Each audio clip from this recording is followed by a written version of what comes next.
आज के इस पत्रकार वार्ता में हम लोगों के बीच उपस्थित हमारे प्रदेश के यशस्वी अध्यक्ष श्री किरण देव जी, मुख्य प्रवक्ता और वरिष्ठ नेता विधायक श्री अजय चंद्राकर जी, विधायक श्री खुशवंत साहिब जी, प्रदेश के महामंत्री श्री संजय श्रीवास्तव जी, संदीप शर्मा जी, अमित चिमनानी जी, अनुराग अग्रवाल जी और प्रिंट और इलेक्ट्रॉनिक्स मीडिया के सभी पत्रकार साथियों, आप सभी का आज की इस प्रेस वार्ता में अभिनंदन है, स्वागत है। आप सबको मालूम है कि विश्व के सबसे बड़े लोकतंत्र का सबसे जो बड़ा पर्व है अब हमारे प्रदेश में समाप्ति की ओर है। 18वीं लोकसभा के लिए होने वाले चुनाव में जैसे आप सब लोगों को मालूम है कि प्रथम के 3 चरण में हमारे छत्तीसगढ़ के 11 लोकसभा का चुनाव संपन्न हो रहा है, जिसमें 2 चरण का चुनाव संपन्न हो चुका है 4 लोकसभा का, और तीसरे चरण में कुल 7 लोकसभा का चुनाव संपन्न होना है और 7 लोकसभा का चुनाव प्रचार आज शाम को समाप्त होने वाला है। मेरे लिए यह चुनाव एक अनोखा चुनाव रहा है, कि मुख्यमंत्री के नाते पहली बार जनता से सीधा जुड़ने का अवसर मिला है और 20 मार्च से 4 मई तक कल तक हमने पूरे प्रदेश में 64 बड़ी जनसभाएं की हैं और आज 2 सभा और है, एक सूरजपुर में माननीय राष्ट्रीय अध्यक्ष जी के साथ और एक सारंगढ़ में। इसके साथ कुल 66 जनसभाएं मुख्यमंत्री के नाते प्रदेश में हमारा हो जाएगा और इसी तरह से कार्यकर्ता सम्मेलन में भी हम भाग लिए और 11 लोकसभा सीट में 11 कार्यकर्ता सम्मेलन में हम भाग लिए और वैसे ही 24 बड़े सामाजिक बैठकों में भी हमको शामिल होने का अवसर मिला। तो इस तरह से कुल 45 दिन में 106 से ज्यादा बार हमें मुख्यमंत्री के नाते जनता से मुखातिब होने का अवसर मिला और इस पूरे चुनाव प्रचार में हमारे देश के यशस्वी प्रधानमंत्री श्री नरेंद्र मोदी जी, हमारे भारतीय जनता पार्टी के राष्ट्रीय अध्यक्ष श्री जगत प्रकाश नड्डा जी, माननीय गृह मंत्री श्री अमित शाह जी सहित केंद्र के बहुत सारे राष्ट्रीय नेता, जिनकी सभाएं हमारे छत्तीसगढ़ में हुई और जिससे छत्तीसगढ़ में भारतीय जनता पार्टी के पक्ष में एक अच्छा वातावरण का निर्णय हुआ। हमारे प्रदेश के अध्यक्ष श्री किरण देव जी सहित हमारे प्रदेश के अन्य नेतागण भी भारी मेहनत की। हमारे संगठन महामंत्री, हमारे प्रदेश के प्रभारी, सब लोगों ने मोदी सरकार की 10 साल की उपलब्धि और 3 महीने में जो भारतीय जनता पार्टी की सरकार ने मोदी की गारंटी को पूरा करने का जो प्रयास किया, इन सब बातों को प्रदेश की जनता तक पहुंचाने का काम किया। और जिस तरह से हम पूरे प्रदेश में जनताओं के बीच में गए और उनका जो रिस्पांस हमको मिला, उसके अनुसार हम विश्वास के साथ कह सकते हैं कि पूरी 11 की 11 सीट इस बार के लोकसभा चुनाव में भारतीय जनता पार्टी जीतेगी और इस चुनाव में एक और खासियत रही कि इसमें विदेश के 4 देशों के डेलीगेट्स भी राजनेता यहां पर आए अपने चुनाव प्रचार को देखने के लिए। ये भी एक इस चुनाव कैंपेनिंग की खासियत रही और इस चुनाव में आप सब लोगों ने भी खूब परिश्रम किया, पसीना बहाया, इसलिए आप सब लोगों का भी बहुत बहुत धन्यवाद है। और ये चुनाव प्रचार में हम लोगों ने जनता तक ये पहुंचाया है कि ये जो चुनाव है लोकसभा का बड़ा महत्वपूर्ण है। 10 वर्षों में आदरणीय नरेंद्र मोदी जी ने गांव, गरीब, किसान, मजदूरों के लिए काम किया। राम मंदिर का निर्माण पूरा हुआ। जम्मू कश्मीर से धारा 370 हटा, लेकिन तीसरे बार जब प्रधानमंत्री श्री नरेंद्र मोदी जी फिर से प्रधानमंत्री बनेंगे तो 2047 तक इस देश को विकसित भारत के रूप में खड़ा करने का ये चुनाव है। और आने वाले 5 वर्षों में 2029 तक हमारे देश को आर्थिक क्षेत्र में तीसरा सबसे बड़ा ताकत बनाने का ये चुनाव है। ये सब हम लोगों ने और हमारे नेताओं ने जनता तक पहुंचाने का काम किया है। लेकिन इस चुनाव कैंपेनिंग में एक जो विपक्ष और इंडी गठबंधन के द्वारा जो नकारात्मकता, दुष्प्रचार और बदजुबानी जो उनके तरफ से थी, ये सारी सीमाएं लांघ दी और विशेषकर छत्तीसगढ़ में जो तासीर है उसके बिल्कुल विपरीत।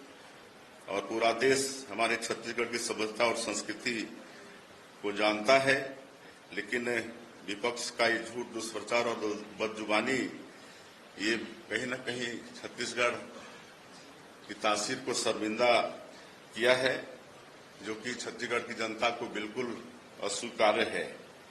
और इसमें मुख्य रूप से जो 3 महीने में हमारी भारतीय जनता पार्टी की सरकार ने मोदी की गारंटी को पूरा करने का प्रयास किया है, उसको पहुंचाने का काम किए हैं। पिछले कांग्रेस की सरकार में 18 लाख गरीब लोग ग्रामीण क्षेत्रों में प्रधानमंत्री आवास से वंचित हो गए। हमारी जब 15 साल की सरकार थी उस समय बहुत लोगों का मकान प्रारंभ हुआ था, उनको आगे का किस्त भी नहीं मिला और आज अधूरा उनका मकान रह गया है। तो ये 18 लाख प्रधानमंत्री आवास की स्वीकृति 13 दिसंबर 2023 को हमारी सरकार शपथ ली और 14 दिसंबर को ही पहला कैबिनेट बैठक करके 18 लाख मकान की स्वीकृति दे दिए हैं, जिसका निर्माण अब अतिशीघ्र प्रारंभ होने वाला है।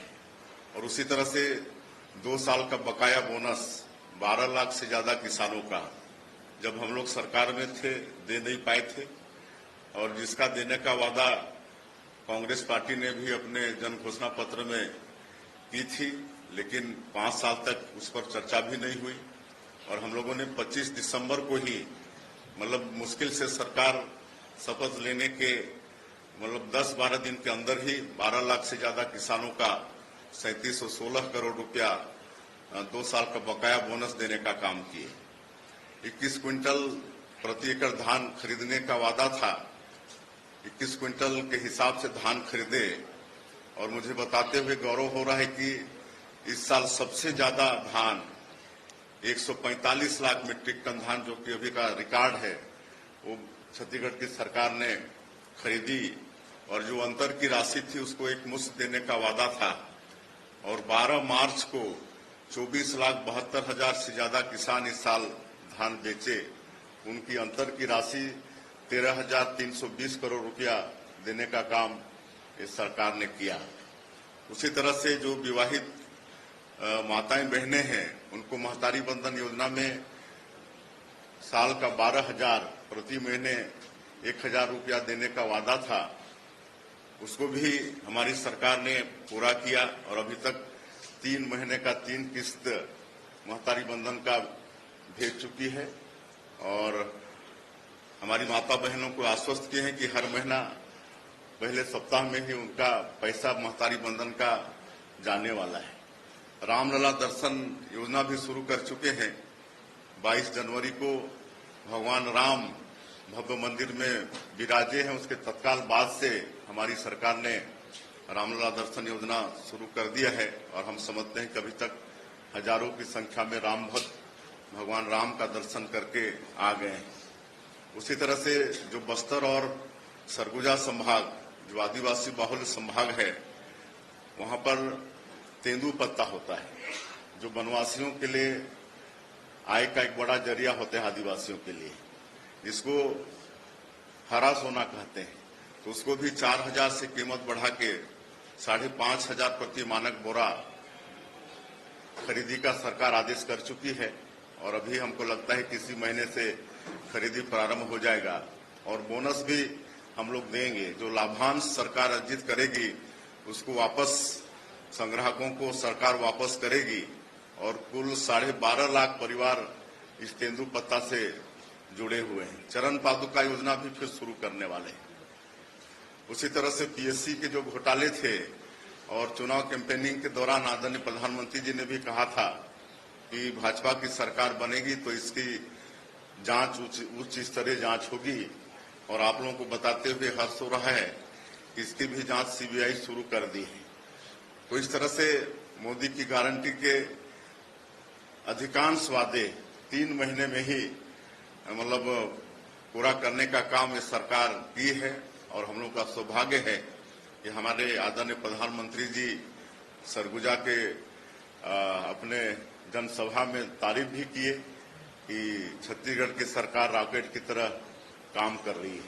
तो एक तो ये बात हम लोग इस चुनाव प्रचार के दौरान में प्रदेश के मतदाताओं तक पहुंचाए हैं और दूसरी बात, जो लोकसभा चुनाव की दृष्टि से मोदी की गारंटी संकल्प पत्र 2024 है, उसमें भी मतलब 2047 तक विकसित भारत के रूप में देश को खड़ा करने के साथ आने वाले 5 वर्षों में आर्थिक क्षेत्र में तीसरा सबसे बड़ा ताकत बनाना है देश को।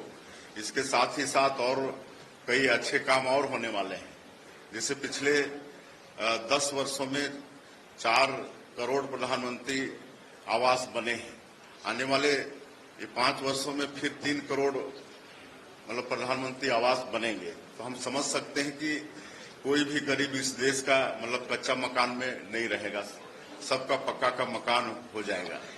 आयुष्मान भारत एक ऐसी योजना है स्वास्थ्य के क्षेत्र में कि गरीब लोग पहले प्राइवेट हॉस्पिटल की सोच भी नहीं सकते थे, उनके पहुंच के बाहर थी। लेकिन हमारे देश के यशस्वी प्रधानमंत्री जी ने आयुष्मान भारत की शुरुआत करके गरीबों को भी प्राइवेट हॉस्पिटल तक जाने के लिए उनको एक सहूलियत दिया और पिछले गवर्नमेंट में इससे लोग वंचित रहे, लेकिन फिर वो चालू कर किए हैं। और अब ये और सौभाग्य की बात है कि 70 साल से ऊपर वाले जितने भी बुजुर्ग हैं, चाहे किसी भी वर्ग के हैं, उनको अब आयुष्मान भारत में शामिल किया जाएगा और साल में 5 लाख रुपए तक उनको मुफ्त में उनका इलाज होगा। ये है और 3 करोड़ लखपति दीदी बनाने का सरकार का लक्ष्य है। हमारी दीदियों को उनकी आय साल में 1 लाख हो जाए, तो इस पर भी अभी तक 1 करोड़ बना चुके हैं। आने वाले वर्षों में 3 करोड़ फिर लखपति दीदी बनाना है। तो इस तरह से और बहुत कई काम आने वाले समय में और होने वाले हैं। कस्बों में जो रसोई गैस है उसको पाइप द्वारा पहुंचाने का भी संकल्प पत्र में देश की जनता से वादा है। तो आने वाले समय में ये सब बहुत काम है, इतने सारे उसमें वादा हैं हम रखे हैं कि सबको बताने से बहुत समय लगेगा। वैसे मुद्रा योजना है, हमारे बेटा बेटियों के लिए लोन की जो व्यवस्था है, मुद्रा योजना में पहले सीमा 10 लाख तक का था, उसको सीधे बढ़ा के 20 लाख किया जा रहा है। अब 20 लाख तक हमारे बेटा बेटियों को वो भी सरकार की गारंटी से मुद्रा योजना में लोन मिलने वाला है। और जनजातीय संस्कृति का सम्मान और संरक्षण, इसके लिए भी संकल्प पत्र में वादा है और आने वाला 2025 को जनजातीय गौरव वर्ष के रूप में मनाने का भी वादा है। नारी शक्ति वंदन अधिनियम लागू करके आने वाले लोकसभा और विधानसभा चुनाव में महिलाओं के लिए 33% आरक्षण सुनिश्चित किया गया है और सरकारी भर्ती परीक्षा में अनियमितता को रोकने के लिए कानून को और सख्ती से लागू करने का वादा भी हमारे संकल्प पत्र में है। और ये जो कोरोना के समय प्रति व्यक्ति 5 किलो अनाज प्रधानमंत्री गरीब कल्याण अन्न योजना में प्रावधान था, ये आगे 2028 तक मिलते रहेगा। तो ये सब बहुत सारे हैं, आपको सब दे देंगे, काफी टाइम लग जाएगा। तो इस सब बातों को हम लोग चुनाव प्रचार के दौरान हमारे राष्ट्रीय नेतृत्व, हमारे प्रदेश के नेतृत्व और जितने हमारे विधायक हैं, मंत्रीगण हैं, सब लोग पहुंचाने का काम किए हैं। और हमको लगता है कि आने वाले इस लोकसभा के चुनाव में पूरी 11 की 11 सीट भारतीय जनता पार्टी अवश्य जीतेगी। सबसे महत्वपूर्ण सवाल ये है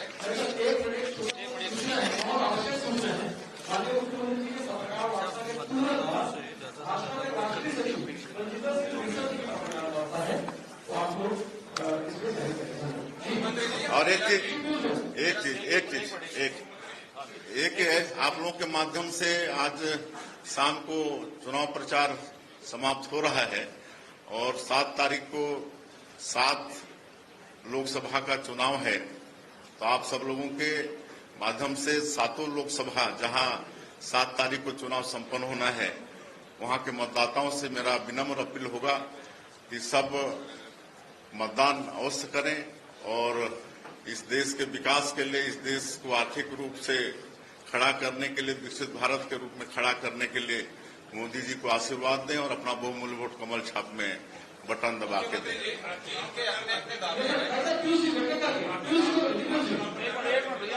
जी मुख्यमंत्री जी, मेरा सवाल है आपसे। जीत के अपने अपने दावे हैं, कांग्रेस अपने दावे कर रही है कि हम भाजपा से ज्यादा सीटें जीतेंगे। सबसे महत्वपूर्ण चीज है कि घोषणा पत्र में ज्यादा तवज्जो कांग्रेस दे रही है और ये जो 5 बिंदु वो दे रही है, 1 लाख रुपए महिलाओं को देने की बात, बेरोजगारों को देने की बात, ये कितना संभव है? देखिए, कांग्रेस पार्टी छत्तीसगढ़ की जनता और देश की जनता का विश्वास खो चुकी है और मैं तो ये कहूंगा कि अपने लोगों का भी विश्वास खो चुकी है और इसलिए लगातार कांग्रेस में भगदड़ मचा हुआ है। आज हजारों की संख्या में छत्तीसगढ़ में ही अच्छे लोग, नगर निगम के महापौर से लेकर जिला पंचायत के अध्यक्ष से लेकर पूर्व विधायक, बड़े लोग कांग्रेस छोड़ के भारतीय जनता पार्टी में आ रहे हैं। तो अब वो लोग कुछ भी वो लोग कर लें, कोई भी वादा कर लें, 1 लाख रुपए का नारी न्याय योजना में फार्म भी भरा लें, लेकिन उस पर जनता का विश्वास बिल्कुल नहीं।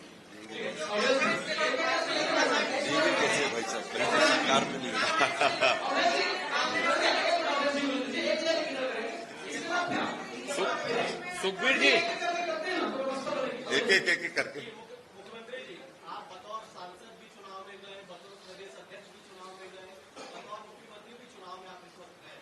सबसे ज्यादा चुनौतीपूर्ण क्या आपके लिए रहा और इस चुनौती को आपने कैसे पार पाया? देखिए, हम तो जहां भी गए, कितने जगह गए हम बता चुके हैं और सब जगह जनसैलाब उमड़ा और भारी उत्साह दिखा और महिलाओं में तो महतारी बंधन योजना का जबरदस्त प्रभाव है। हमको देखते के साथ ये कि चल गया है छत्तीसगढ़ में साए सब काम साए हो रहा है। हमको देखने के साथ लोग बोलते हैं साए।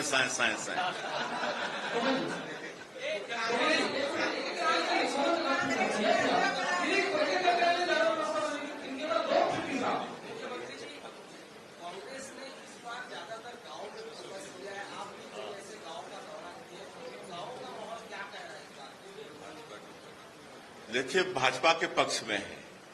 गांव में गरीबों को प्रधानमंत्री आवास बनवाने वाला भारतीय जनता पार्टी, वहां माता बहनों को गैस का सिलेंडर देने वाला भारतीय जनता पार्टी, बैंक का खाता खुलवाने वाला भारतीय जनता पार्टी, शौचालय निर्माण का काम करने वाला भारतीय जनता पार्टी, मुफ्त में 5 किलो अनाज, आपका कोरोना का वैक्सीन मुफ्त में देने वाला भारतीय जनता पार्टी, सबको तो भारतीय जनता पार्टी ने ही किया है। इन्होंने किया ही क्या है। आज चुनाव प्रचार का छत्तीसगढ़ में अंतिम दिन है। आपने 11 सीटों की गारंटी दी है मोदी जी को। अभी भी 2 कलियां आपकी कमजोर नजर आ रही है, बस्तर और कोरबा। कोरबा में विशेषकर आपके कार्यकर्ता वो 2 सीटों को कैसे साधेंगे आप? देखिए, बस्तर का चुनाव पहले ही चरण में संपन्न हो चुका है 19 तारीख को, और जो फीडबैक है 50+ से हम लोग बस्तर सीट जीत रहे हैं। और कोरबा की सीट भी जीत रहे हैं। कोरबा में भी हमारी और हमारे नेताओं की जितनी सभाएं हुई हैं उसमें अपार जनसमूह उमड़ा है।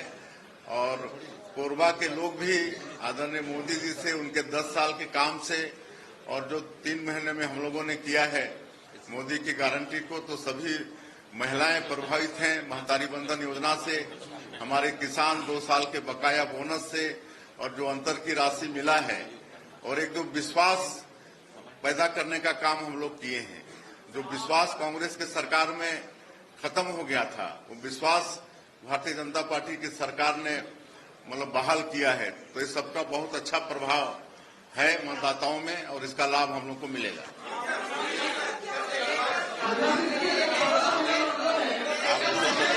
हमको जाना है। कांग्रेस के लोग पार्टी छोड़ के कांग्रेस को छोड़ रहे हैं, लेकिन भारतीय जनता पार्टी उनको प्रवेश करा रही है। ऐसी क्या बात है कि उनको वहीं का वहीं क्यों नहीं छोड़ा जाता? भारतीय जनता पार्टी में प्रवेश मैं आप लोगों से निवेदन करूंगा, आदरणीय राष्ट्रीय अध्यक्ष जी का कार्यक्रम में आज सूरजपुर में बाकी जवाब मेरी बात देंगे। सुनिए, अध्यक्ष जी देंगे। मेरी बात सुनिए, 1 मिनट सुन लीजिए। तो आप हमारे अध्यक्ष जी जवाब देंगे। अगर आप ये वीडियो YouTube पर देख रहे हैं तो हमारे चैनल को सब्सक्राइब करें और बेल आइकन को दबाना ना भूलें। अगर आप Facebook पर ये वीडियो देख रहे हैं तो हमारे पेज को लाइक करें।